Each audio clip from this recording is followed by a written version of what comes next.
Bagaimana menyikapi polemik dan menguaknya dugaan melonjaknya hasil suara sementara PSI ini, kita akan kupas bersama Aryo Bimo, Jubir DPP Partai Solidaritas Indonesia, Ciko Hakim, Jubir TPN Ganjar Mahfud, dan juga Adi Prayitno, Direktur Eksekutif Parameter Politik. Selamat petang untuk para narasumber Kompas Petang sore hari ini. Terima kasih sudah bergabung bersama kami. Halo, selamat petang. Selamat petang, Cynthia. Selamat petang Mas Ciko, selamat petang Mas Aryo dan juga Mas Adi. Semua, Aryo, Adi. Ya, saya ke Mas Aryo terlebih dahulu. Mas Aryo, ini lonjakan suara tertinggi kalau data dari PSI, internal PSI ini terjadi pada tanggal berapa sih Mas Aryo? Dan di daerah mana saja yang melonjak sangat signifikan? Ya, karena ditanyanya PSI ya saya akan jawab PSI ya. Tapi sebenarnya sebelum itu saya ingin mungkin diluruskan sedikit ya, artinya yang melonjak itu bukan hanya PSI. Hampir semua partai itu hari demi hari juga ada kenaikan. Ya, jadi bukan lonjakan itu bahasa publisitas saya mengerti, tapi kenaikan itu ada, bahkan di partai-partai lain jauh lebih besar dibandingkan PSI yang dari mungkin seminggu yang lalu sekitar tanggal mungkin 26 ya sampai sekarang itu hanya mungkin sekitar 0,4% ya, artinya naiknya gitu. Sedangkan partai-partai lain ada juga yang lebih dari. Oke, kalau data dari PSI sendiri berapa persen naiknya dan melonjaknya di hari apa dan di daerah mana saja? Kita bicara segmented dulu ya untuk PSI ya. Ya, oke. Untuk PSI ini saya melihat data itu pergerakan yang mungkin agak berbeda itu mungkin di sekitar tanggal 25 sampai tanggal 1 ya itu, tapi itu pun dari 1,96 gitu ya ke 2,3 ya, 2,3. Jadi hanya sekitar 400.000 kalau dibandingkan partai-partai lain kan daerahnya sekali. Mas Aryo? Itu mulai terlihat di daerah-daerah misalnya seperti DKI ya, meskipun DKI juga masih jauh juga ininya, masih 55% masuk ya kalau nggak salah. Kemudian di NTT, Jawa Timur, dan juga daerah-daerah di Jawa Tengah dan Jawa Barat. Gitu. Oke, karena ini kalau data dari yang saya sempat rangkum ya, 24 Februari naik jadi suara PSI 2,54%, lalu 27 Februari 2,77% dan 28 Februari 3,01%, 4 Maret 3,13%. Nah, Mas Ciko, kalau dari Mas Ciko sendiri perspektifnya bagaimana melihat banyak yang bilang ini anomali? Ini anomali banget karena naik 0,6% itu besar kalau dimulai dari angka 2%-an. Ini kan kita bicara soal tren kenaikan angka. Kalau kita bicara statistik, kita bicara seperti quick count misalnya kan, kenaikan angka dari beberapa paslon, umpamanya kita bicara pilpres ya, kenaikan angkanya, turunnya dan lain-lain itu kan menjadi tren. Setelah sekian persen yang begitu betul-betul mantap, dia naiknya 0,6% itu cukup tinggi, tidak dalam waktu seminggu. Itu sama dengan kalau PDIP naiknya 5%, gitu loh maksudnya. Iya kan, dari 16%. Ini yang harus dipahami kalau kita bicara angka. Kita nggak bisa bicara soal kenaikan-kenaikan lain, berapa ratus ribu dan lain-lain. Kita harus bicara trennya dan presentasi yang ada. Kita bandingkan dari PDIP 16, sekian persen, dia kan 2, sekian persen. Nah, kalau dia naik 0,6%, trennya mestinya PDIP kalau dibilang juga ada kenaikan ya naiknya hampir 5% gitu. Nah, ini yang kita lebahkan, malah beberapa partai lain yang cukup signifikan ada penurunan, termasuk Partai Persatuan Pembangunan. Yang cukup aneh kalau kita bicara soal Partai Persatuan Pembangunan misalnya, P3 ya, yang berada dalam koalisi TPN, dia kan partai yang lama, partai dari tahun 70-an, mempunyai basis massa yang tersebar di seluruh Indonesia. Dia bukan seperti PKB, Partai Islam yang hanya punya basis massa yang mayoritas di satu daerah seperti Jawa Timur gitu. P3 ini di pelosok-pelosok ini udah mapan gitu. Jadi kalaupun mereka selalu ikut pemilu sudah pasti dipastikan akan lolos parliamentary threshold. Oke, tapi Mas Ciko menemukan data spesifikasinya tidak?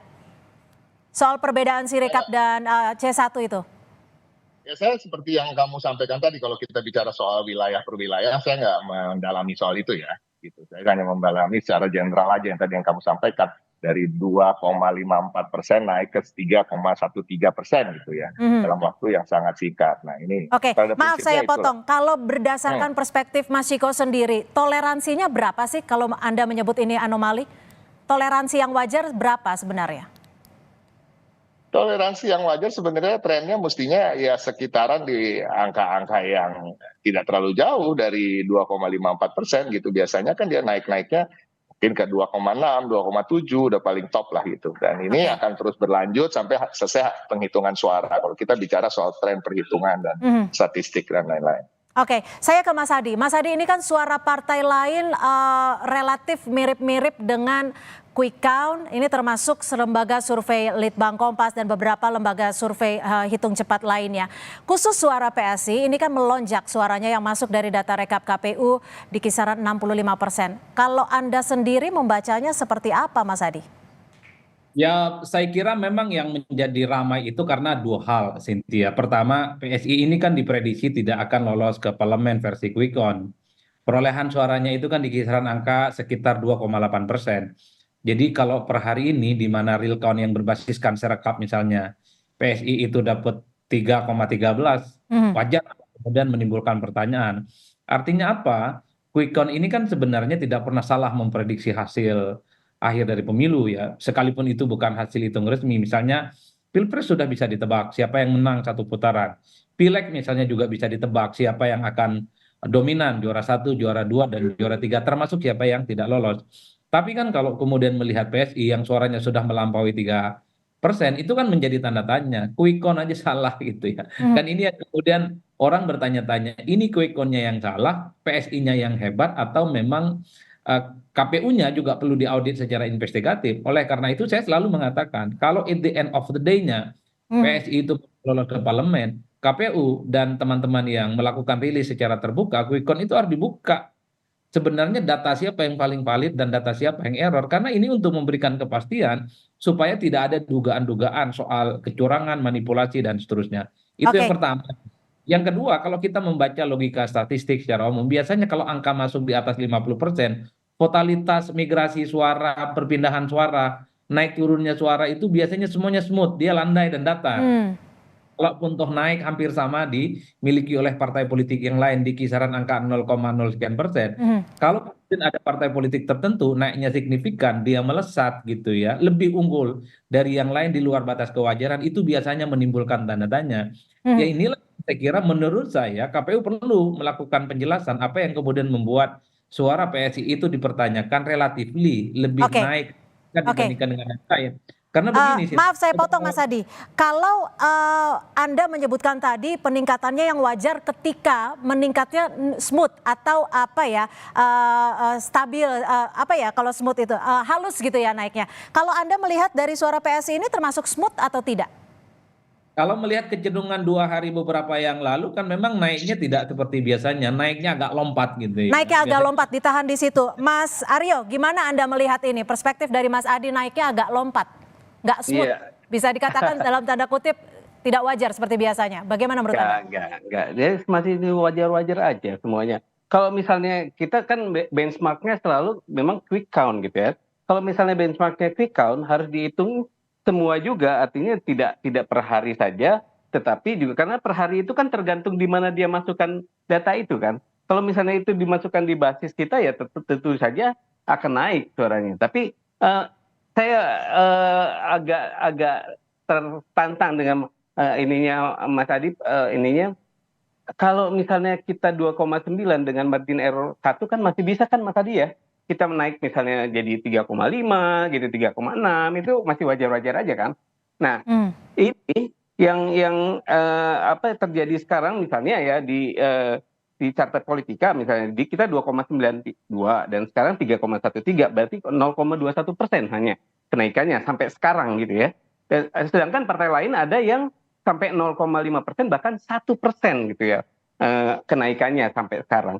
Ini kan Oke. sebenarnya ya ini sebenarnya kalau misalnya dibilang kok PSI nggak wajar, yang lain kok wajar gitu, nggak juga kan gitu ya. Jadi mohon kita berimbang, proporsional semuanya dalam koridor yang sama, bahwa ini rekapitulasi masih terjadi, KPU masih bekerja, dan kita sebenarnya yang bisa dilakukan adalah mengawal, mengoreksi dikit-dikit, lalu kalau misalnya ada kenaikan dan kalau penurunan pun paling sedikit. Nah, Oke. kalau yang tadi saya sampaikan, artinya kalau tadi Bang Ciko tuh ada bilang P3 mengalami penurunan persentase, mungkin saja dong, karena kalau persentase yang lain naik pasti beliau turun gitu kan. Tapi kalau misalnya angka, artinya suara, nah itu perlu, mungkin yang bersangkutan harus mencari tahu kenapa bisa kurang Baik, jadi Anda suaranya. menganggapnya ini merupakan hal yang wajar, hal yang biasa dalam proses rekapitulasi. Bagaimana Mas Ciko menanggapi hal ini, Mas Ciko?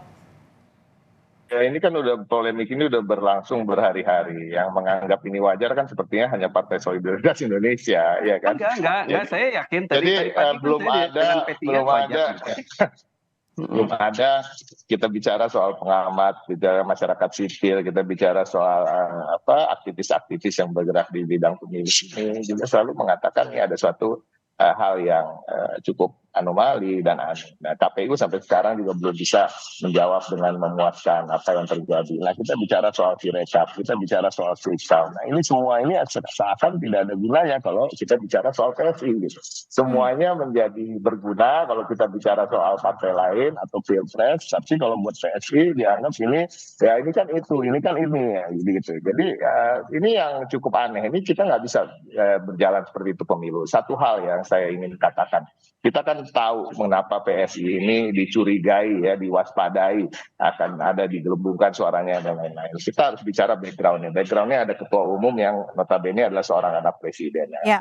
Anak presiden yang punya kakak sekarang maju melalui putusan MK yang cukup kontroversial. Artinya ada pemaksaan-pemaksaan ketika memasukkan political dinasti ini ke dalam political mainstream di Indonesia ini. Nah, ini yang menjadi kecurigaan, dan itu harus diterima kecurigaan itu kalau memang PSI akan menjadi sorotan. Nah, ini harus waspada gitu. Saya curiga takutnya teman-teman PSI ini bukan yang berbuat curang. Jadi yang berbuat curang ada tangan-tangan di luar PSI ini, tangan-tangan kekuasaan yang sebenarnya lebih berkuasa dari teman-teman PSI sendiri di dalam partai. Siapa maksud Anda ini?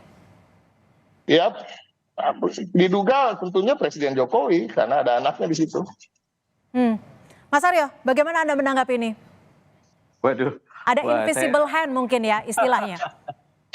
Ya kalau saya sih ya, saya sebagai caleg juga kan ya. Jadi saya melihat kondisi di lapangan ya masih wajar-wajar saja. Kalau misalnya ada invisible hand, yang harus ngelihat juga memang harus yang punya kacamata invisible gitu kan. Kalau saya sih nggak ngelihat itu, Mbak.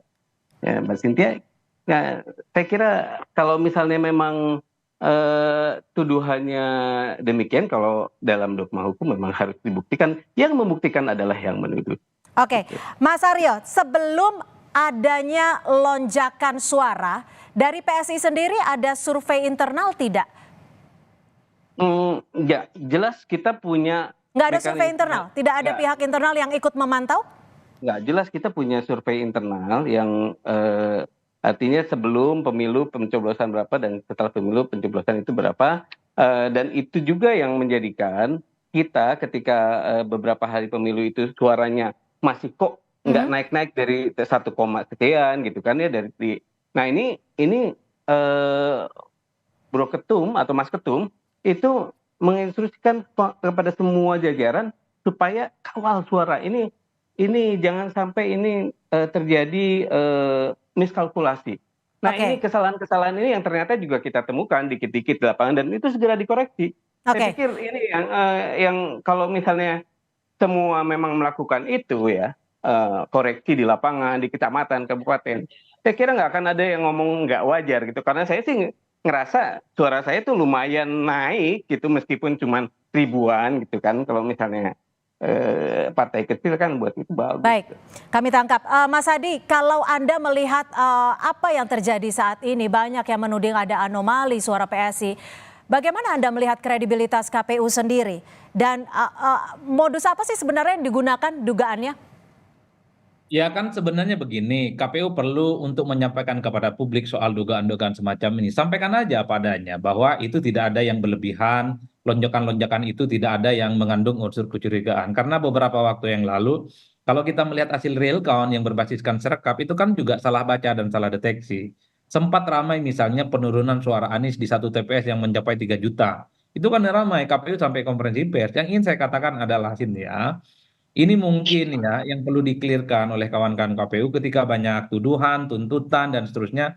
Saya kira KPU harus speak up misalnya bahwa yang masuk dari data-data PSI itu adalah data-data di mana PSI itu memang suaranya naik ya Mhm. signifikan. Dulu orang membaca PSI ini kan hanya di Jakarta. Tapi di 2024 ternyata PSI juga kuat di Jawa Timur, mulai muncul di Jawa Tengah, ada di Lampung, ada di Banten. Kalau penjelasan-penjelasan ini misalnya disampaikan kepada publik, mungkin publik memahami, oh iya ya ternyata yang diinput versi real count KPU, versi Serekap, ini adalah basis-basis yang selama ini memang PSI itu ternyata suaranya mulai naik signifikan. Jadi wajar kalau kemudian ada naik dibandingkan yang lain, naiknya signifikan, agak melompat. Kan Mhm. ini yang sepertinya per hari ini nggak clear. Kalau saya membaca Sirekap misalnya, yang diinput ini adalah data-data di mana PSI di 2024 suaranya mulai naik. Dulu misalnya membayangkan PSI di Jawa Tengah kan nggak ada, Ya, membayangkan di Jawa Timur nggak ada, di Lampung nggak ada, Banten pun Ya, juga siap. nggak ada. Tapi di 2024 mulai nih signifikan karena ini mampu mengamplifikasi wajah Pak Jokowi dengan billboard dan baliho di situ. oke. Mas Misalnya Aryo, saya ditahan dulu Mas Adi. Saya ke Mas Aryo. Mas Aryo, bagaimana Anda menjawab soal tudingan adanya perbedaan data antara C1 dan juga Sirekap? Ada beberapa data yang dituding terkait hal ini. Ada di Kulon Progo di TPS 910. Ini suara di C1 2 suara, tapi di Sirekap ada 34 suara. Ada juga di TPS 020 Wates. Ini suara PSI 1 suara dan Sirekap 33. Bagaimana Anda menjawab tudingan ini? Kesalahan itu terjadi. Seperti saya katakan, kesalahan itu terjadi. Bahkan sebaliknya juga PSI mengalami kesalahan di mana yang mestinya diterbanggi besar, misalnya dapil saya, mestinya 7 ditambah 5 itu 12, jadinya 0 nih atau nihil. Atau misalnya di Lampung Timur, ketika ada rekap di kecamatan, kok tiba-tiba 180 suara PSI tidak ada. Nah ini hal-hal seperti ini terjadi dan kemudian mekanismenya kan ada. Ketika kita di sana menempatkan saksi, kita menempatkan kader, itu dibahas dan kemudian direvisi, dikoreksi dan menjadikan suara PSI sedikit-sedikit ada gitu di situ ya. Maksudnya kalau saya perhatikan mestinya misalnya cuman Mhm. 800 misalnya menjadi 1.000, bahkan ada yang naik cukup signifikan itu sekitar 1.000 itu di Lampung Timur, coba aja dicek bisa. Oke, Mas Ciko, adanya dugaan-dugaan tudingan ini, bagaimana sikap sikap Anda? Apa yang akan dilakukan? Dan kan juga ada saksi-saksi yang seharusnya bisa melakukan pemeriksaan dan juga pemantauan. Tentu saya bicara atas nama TPN dulu. Kalau TPN tentunya akan menyoroti terus penyelewengan atau pelanggaran-pelanggaran yang diduga dilakukan untuk menggelembungkan suara salah satu partai. Kami juga ingin mengingatkan banyak caranya untuk menggelembungkan suara, ya kan. Ada cara-cara seperti memindahkan suara partai yang jauh lebih kecil, yang tidak lolos parliamentary threshold, dan kemudian dipindahkan seakan-akan itu menjadi suara pencoblos lambang Partai Solidaritas Indonesia, juga memindahkan suara-suara yang tidak sah. Nah ini banyak hal yang terjadi. Tapi kalau saya ingin mengomentari apa yang dikatakan oleh Aryo tadi, bahwa naik dari 1 ke 33 itu bukan main-main gitu. 33 suara per TPS itu bukan kecil, itu sekitar 10% suara. 10% suara itu besar. Jadi ini yang menjadi pertanyaan-pertanyaan gitu. Apakah betul PSI mempunyai basis-basis massa segitu banyak di berbagai daerah, dan bahkan kalau itu menjadi kekeliruannya terlalu jauh gitu. Artinya memang yang disinyalir tadi cara-cara memindahkan suara itu kan banyak. Itu salah satunya memindahkan suara dari partai-partai yang tidak lolos, memindahkan suara dari kertas-kertas suara yang tidak sah dan lain-lain. Ini yang dicurigai. Baik. Dan ini wajar-wajar aja karena ada lonjakan yang tadi sudah disampaikan, saya sampaikan, Adi juga sampaikan bahwa kalau sudah suara itu dulu 50%, tren kenaikannya itu ya segitu-segitu aja. Oke, baik. Terakhir Mas Adi, singkat saja, bagaimana Anda melihat audit KPU untuk membuktikan dugaan kecurangan atau dugaan penggelembungan ini? Apa yang akan harus dilakukan KPU sendiri untuk mengaudit? Saya kira memang KPU harus mulai speak up kepada publik soal keramaian yang terkait dengan PSI ya. Minimal untuk mengamputasi kesimpangsiuran. Ada logika-logika yang kemudian bisa dipahami secara umum. Itu satu. Yang kedua, Harus diakui, real count versi Sirekap ini kan bukan hasil resmi dari KPU. Hasil resminya itu adalah hitung manual yang saat ini masih ada yang dihitung di tingkat kecamatan, sudah ada Hmm, naik yang kabupaten. Itulah yang menurut saya acuan yang sesungguhnya soal hasil pileg di 2024. Nah, yang ketiga, anggaplah misalnya nanti kalau betul PSI ini lolos ke parlemen, ini pertarungan yang sesungguhnya. Terutama lembaga-lembaga survei yang merilis quick count versi KPU. Sebenarnya siapa yang paling valid, siapa yang paling error untuk membuktikan supaya tidak ada baik, tuduhan-tuduhan kesimpang siuran. Karena quick count itu kan valid datanya, ya, siapa yang menang presiden, siapa yang menang pileg. baik. Kok memprediksi PSI ini salah lah kira-kira Ya, begitu. Kalau tentunya bisa dijadikan perbandingan ya untuk mendata ya. Kami tangkap Mas Adi, terima kasih karena memang sejatinya pemilu merupakan sarana untuk menuju demokrasi lebih baik, bukan sebaliknya. Terima kasih sekali lagi Mas Adi Prayitno, Mas Ciko Hakim dan juga Mas Aryo Bimo sudah memberikan perspektifnya pada kami sore hari ini di Kompas Petang. Selamat sore. Sore semua, yuk.